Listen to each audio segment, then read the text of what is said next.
조바심은 뇌가 만들어낸 현상일 뿐이다. 우리는 주로 어떤 경우에 조바심을 많이 느낄까요? 요즘처럼 취업이 어려운 시기에 대학을 졸업하고 무직자로 지내는 기간이 길어질 때, 친구나 입사 동기가 나보다 빨리 승진하거나 능력 있는 사람으로 인정받는 것을 볼 때, 오랫동안 다니던 직장을 떠나 적성에 맞는 일을 찾고 싶지만 마음대로 되지 않을 때, 이 외에도 일상생활에서 조바심을 느끼는 경우는 아주 많습니다. 해야 할 일 또는 하고 싶은 일이 있거나 일이 잘못될까 우려하는 마음이 들거나 시간적 제약이나 압박을 느낄 때 우리는 조바심을 느끼게 됩니다.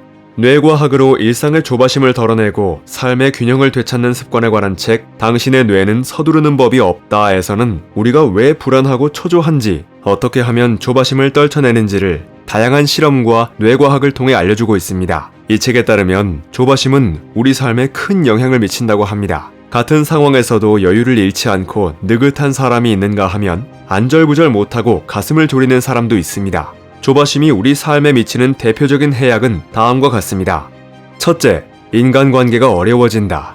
불안하고 초조한 마음이 계속되면 감정 조절을 하는 전두엽의 기능이 저하되어 에너지가 밖으로 분출됩니다. 그래서 주위 사람에게 괜히 짜증을 내거나 말을 거칠게 하거나 대수롭지 않은 일에도 화를 내게 되는 것입니다. 하지만 주변에 있는 사람이 이유 없이 화를 내거나 자주 짜증을 낸다면 그 사람을 좋아할 리 없습니다. 인간관계는 사소한 것으로 좋아지기도 하고 틀어지기도 합니다. 마음이 조급하고 불안할 때 튀어나오는 말로 상대방의 감정이 크게 상할 수도 있습니다. 그렇게 주위 사람들이 피곤함을 느끼게 되고 결국 인간관계도 금이 가는 것입니다.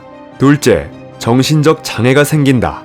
조바심을 내면 일의 성과가 좋지 않게 나타날 뿐만 아니라 자신의 재능이나 역량도 향상하지 못하고 원하는 만큼 결과를 만들어내지도 못합니다. 또 무엇을 해도 하는 일마다 안 풀리는 것 같고 스스로 운이 없는 사람처럼 여겨지고 작은 일에도 자신감을 잃어버리고 무언가를 하려는 의지도 상실합니다. 시간이 지날수록 점점 자기 비하와 무기력의 늪에 빠지게 되고 심한 경우 우울증까지 생길 수도 있습니다.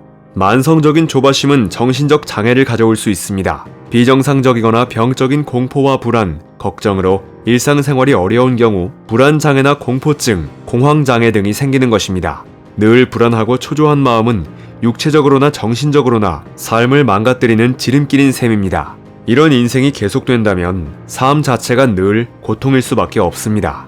셋째, 우왕좌왕하며 아무것도 못한다. 두뇌의 가장 앞쪽에 있는 전두엽의 기능 중 하나는 해야 할 일의 결과를 예상하고 우선순위를 정해 실행하게 하는 것입니다. 그런데 조바심에 사로잡히면 이런 기능을 하는 전두엽이 주도권을 잃게 되어 일의 우선순위를 정하기 어렵고 일에 집중할 수 없게 됩니다. 그래서 하나의 일을 붙잡고 있으면 다른 일이 중요하게 여겨지고 그것을 붙잡고 있으면 또 다른 일이 더 중요하게 생각됩니다. 결국 일과 일 사이를 널뛰듯 오갈 수밖에 없는데 그러다 보면 시간은 시간대로 흘러가지만 무엇 하나 제대로 끝내는 일이 없습니다. 넷째, 시야가 좁아진다. 조바심이 많은 사람은 대체로 자기 일에 치여 주위 상황을 제대로 파악하지 못하거나 다른 사람을 살펴볼 여유가 없습니다. 마치 옆에서 달리는 말은 보지 못하고 오로지 목표 지점만 바라보고 달리는 경주마와 같은 것입니다.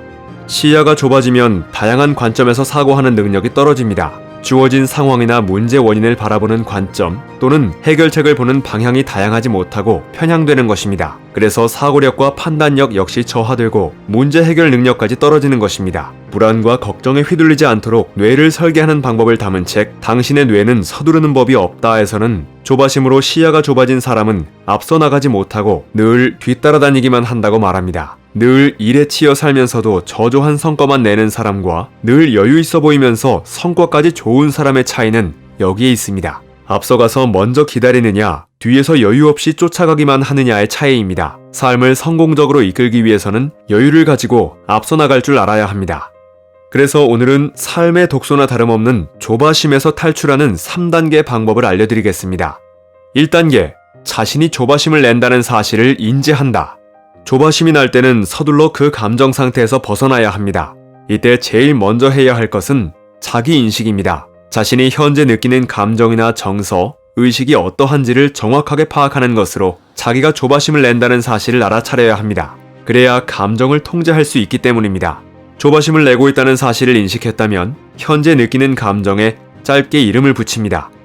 예를 들어 초조하다, 불안하다, 짜증이 난다 등 짧게 감정 상태를 표현하는 것입니다. 감정 상태를 길게 나열하면 오히려 감정을 자극하게 되므로 되도록 짧게 이름을 붙인 후 눈으로 볼 수 있게 메모지나 노트에 적어봅니다. 이때 중요한 것은 표면으로 나타나는 감정이 아니라 수면 아래에 있는 솔직한 감정을 찾아 표현하는 것입니다. 여기까지 했다면 조바심에 빼앗긴 의식의 흐름을 되찾고 이성적 사고를 할 수 있을 것입니다. 2단계, 적극적인 심리 대응을 통해 조바심을 억누른다. 2단계에서는 자신이 느낀 초조하고 불안한 감정에 적극적으로 인지 전환을 시도하여 조바심을 억눌러야 합니다. 인지 전환은 다음의 단계를 따라야 합니다. 먼저 조바심이 문제 해결에 도움이 되지 않는다는 사실을 인식하는 것입니다. 조바심을 낼수록 결과는 나빠지고 스트레스는 심해진다는 점을 깨달아야 합니다. 그 다음에는 과거의 조바심으로 부정적 결과를 얻었던 사례를 떠올리는 것입니다. 과거의 조바심 때문에 망쳐버린 일 또는 그 결과를 떠올려보고 그것을 기록하면서 초조하고 불안한 감정을 가라앉힐 수 있을 것입니다. 마지막으로 조바심이 나는 상황을 긍정적인 관점에서 재해석하면서 마음을 가라앉혀야 합니다. 예를 들면 친구가 나를 도와주기 위해 대신 일을 하다가 실수를 했을 때 분노를 표출하기보다는 친구의 의도가 나를 위한 것이었다고 긍정적으로 생각하는 것입니다. 부정적 상황을 뒤집어 긍정적 상황으로 바라보기는 분명 쉽지 않습니다. 꾸준한 노력과 훈련으로 숙달이 된다면 무엇보다 큰 효과를 얻을 것입니다. 3단계, 조바심에서 탈피할 수 있는 즉각 조치를 취한다. 조바심을 느낄 때 가장 좋지 않은 대응책 중 하나는 계속 머릿속으로 상황을 되새기는 것입니다. 부정적인 생각은 조바심을 부추길 뿐 일이 해결되도록 하는 것이 아닙니다. 따라서 조바심을 느낄 때 곧바로 조치를 취하는 것이 현명한 행동입니다.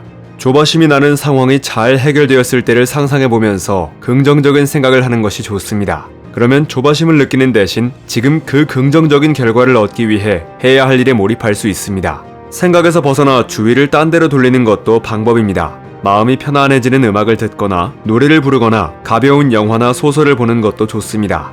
해야 할 일을 방해받지 않는 선에서 적절한 수단을 선택하여 주의를 전환시키는 것이 필요합니다.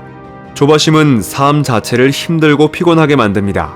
여유롭고 행복한 삶을 누리기 위해서는 조바심을 내버려둬서는 안 됩니다. 앞서 말했던 3단계의 방법을 통해 인내심을 가지고 여유 있는 자세로 대처한다면 조바심을 떨쳐버릴 수 있을 것입니다. 사실 조바심은 뇌가 만들어낸 현상일 뿐입니다.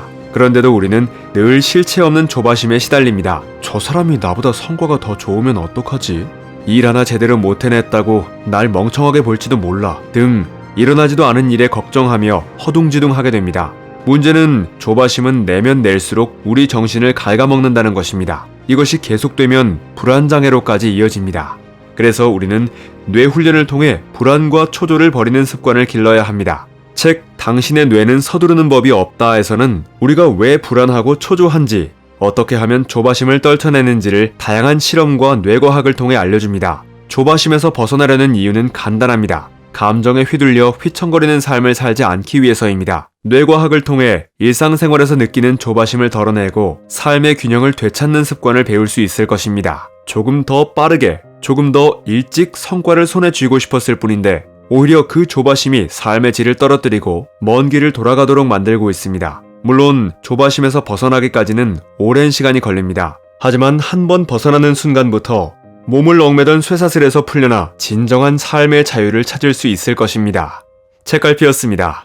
당신의 성공과 행복을 응원합니다.